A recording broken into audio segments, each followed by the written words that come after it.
Guys, welcome back to our channel. तो प्राचीन भारत के फैक्ट्स वर्सेस मिथ्स के पार्ट 1 में हमने देखा कि कैसे हमारे पूर्वजों ने शून्य, एडवांस प्लास्टिक सर्जरी और रस्ट फ्री आयरन से मॉडर्न साइंस की पूरी दुनिया हिला दी थी।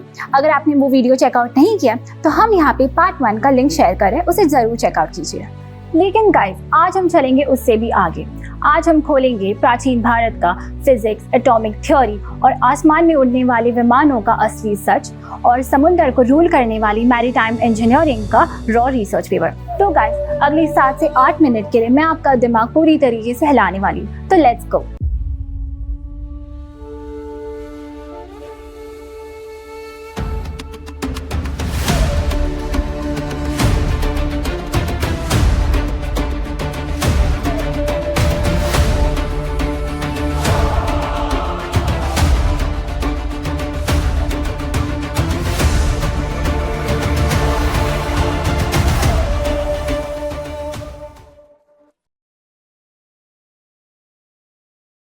तो शरीर और धातुओं के बाद अब हम थोड़ा यूनिवर्स का एक छोटा सा सच के बारे में जानते हैं, जिसे कहते हैं न्यूक्लियर फिजिक्स। तो स्कूल्स की किताबों में हमें हमेशा रटाया गया था कि एटम यानी परमाणु का जिक्र जॉन डाल्टन नाम के एक वेस्टर्न साइंटिस्ट ने या फिर ग्रीक फिलोसोफर्स ने किया था। बट हमारे इतिहास में एक बड़ा पन्ना छुपाया गया है हमसे।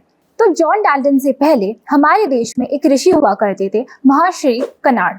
उन्होंने वैशेषिक सूत्र में एटम और मॉलिक्यूल का जिक्र पहली बार किया था। तो उन्होंने अपने गजब के ऑब्जर्वेशन से ये साफ साफ कह दिया था कि यूनिवर्स की हर एक छोटी चीज छोटे न टूटने वाली इनडिविजिबल पार्टिकल से बनती है और ये सारे पार्टिकल्स एक साथ आके कंबाइन होते हैं और एक कॉम्प्लेक्स मैटर बन जाती है। तो सोचो यार, बिना किसी मॉडर्न लैब के, बिना किसी इलेक्ट्रॉनिक माइक्रोस्कोप के इन्होंने अपने कॉन्शियस माइंड से और लॉजिक से ये एक छोटी सी चीज उन्होंने डिकोड कर दी थी। ये कोई मामूली बात नहीं है। तो कणाद का ये मॉडल कोई एक्सपेरिमेंटल फिजिक्स नहीं था, बल्कि एक फिलोसॉफिकल फ्रेमवर्क था जिसने हमें एटॉमिक स्ट्रक्चर के बारे में सिखाया। तो अब हम जब माइक्रो लेवल से बाहर आ ही गए तो चलते हैं सीधा आसमान की तरफ और खोलते हैं इतिहास का सबसे इम्पोर्टेंट टॉपिक, यानी प्राचीन भारतीय विमान, जिसे कहते हैं एंशिएंट एयरप्लेन्स। तो यूट्यूब और इंस्टाग्राम पे हमने ऐसी बहुत सारी वीडियोस देखी रहेंगी जिसमें बताया जाता है कि प्राचीन भारत के लोग एडवांस स्पेसक्राफ्ट उड़ाते थे एक प्लैनेट से दूसरे प्लैनेट की तरफ जाने के लिए।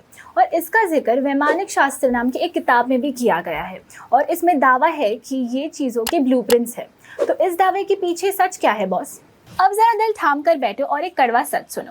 तो रामायण में जो पुष्पक विमान है और उसका जो जिक्र किया है वो हमारी दिव्य कल्पना, ईश्वर की असीम क्षमता और एक महान काव्य का प्रतीक है। लेकिन वो जो वैमानिक शास्त्र नाम की जो किताब है वो कोई हजारों साल पुरानी नहीं है। तो ईयर 1974 में इंडियन इंस्टीट्यूट ऑफ साइंस के एरोनॉटिकल एंड मैकेनिकल इंजीनियर्स की टीम ने ये बुक पर एक बहुत बड़ी साइंटिफिक स्टडी की थी और ये स्टडी के सामने जो आया था वो बहुत चौंकाने वाला है। तो इंडियन इंस्टीट्यूट ऑफ साइंस के साइंटिस्ट ने ये साफ साफ कह दिया था कि ये किताब बल्कि 1904 में आई थी और ये किताब में जो स्पेसक्राफ्ट है उसके डिज़ाइन एंड ब्लूप्रिंट्स ये एरोडायनामिक्स के रूल से मिलते ही नहीं है।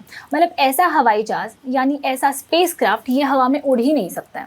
जैसा कि डाउन टू अर्थ के इस आर्टिकल में भी लिखा है, जब हम ऐसी 20th सेंचुरी की मनगढ़ंत कहानियों को ज़बरदस्ती प्राचीन विज्ञान साबित करने पर अड़ जाते हैं तो दुनिया हमारे महर्षि कणाद और आर्यभट्टा जैसे जीनियस साइंटिस्ट के वेरीफाइड अचीवमेंट्स पर हंसने लग जाती है।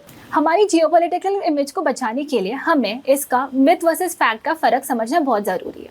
तो विमानों के बैठक से बाहर आइए, तो एक ऐसा सच हमारा इंतजार कर रहा है जो हमारी असली इंजीनियरिंग पावर को दिखाएगा। आज जब दुनिया बड़े बड़े पोर्ट्स और बंदरगाह की बात करती है तो हमें लगता है कि ये सब मॉडर्न सिविल इंजीनियरिंग का कमाल है।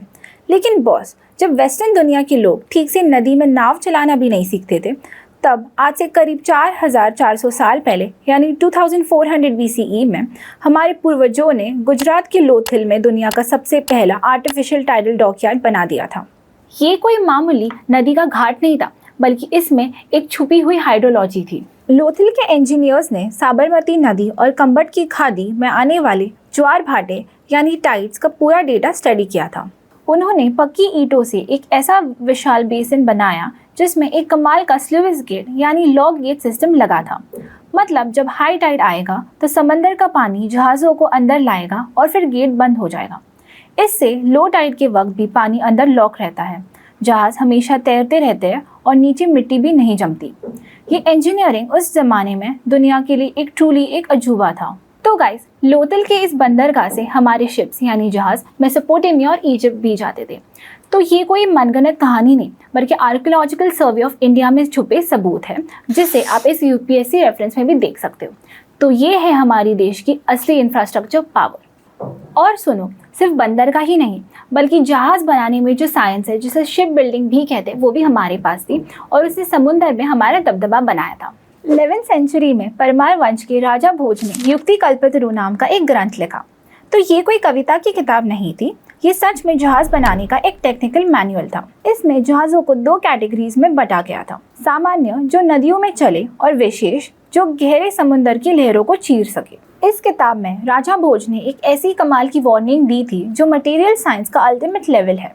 उन्होंने साफ लिखा था कि गहरे समंदर में जाने वाले जहाज जो जोड़ने के लिए कभी भी लोहे की कीलों यानी आयरन नेल्स का इस्तेमाल मत करना।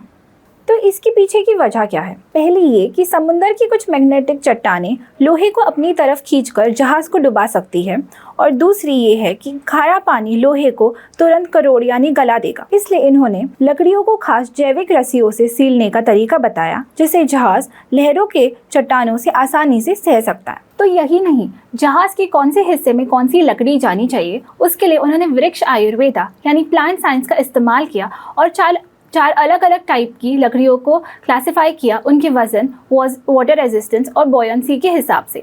तो सोचो, हजारों साल पहले इतनी बारीक और डेटा रिसर्च की थी हमारे पूर्वजों ने।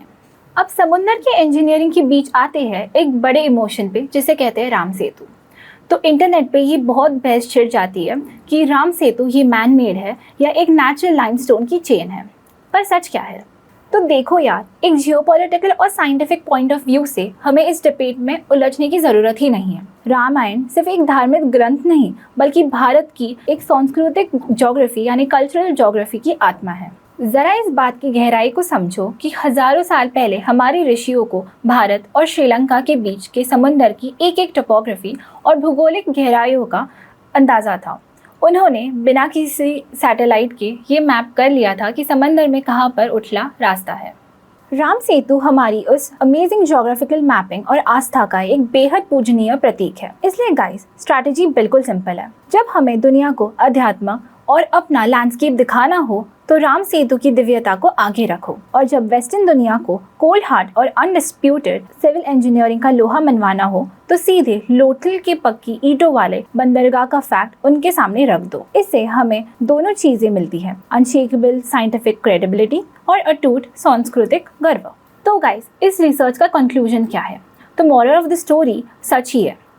हमारे पास पास्ट में आर्यभट्टा का जीरो ग्रहण का सच था, लोथल की सिविल इंजीनियरिंग थी, सुश्रुत की लाइफ सर्जरी थी। तो जब हमारे पास इतने सारे 100% रियल एंड सर्टिफाइड फैक्ट्स हैं, तो हमें इंटरनेट में किए हुए दावों की ज़रूरत ही नहीं है। हम प्राचीन भारत के असली फैक्ट्स लोगों के सामने, दुनिया के सामने रख सकते हैं। तो गाइस, अगर ये वीडियो ने आपका नज़रिया बदला हो या आपने कुछ नया सीखा हो, तो आपके फ्रेंड्स के साथ ये वीडियो ज़रूर शेयर कीजिए और कमेंट में बताइए कि आपको नेक्स्ट वीडियो किस टॉपिक पे चाहिए। Bye bye.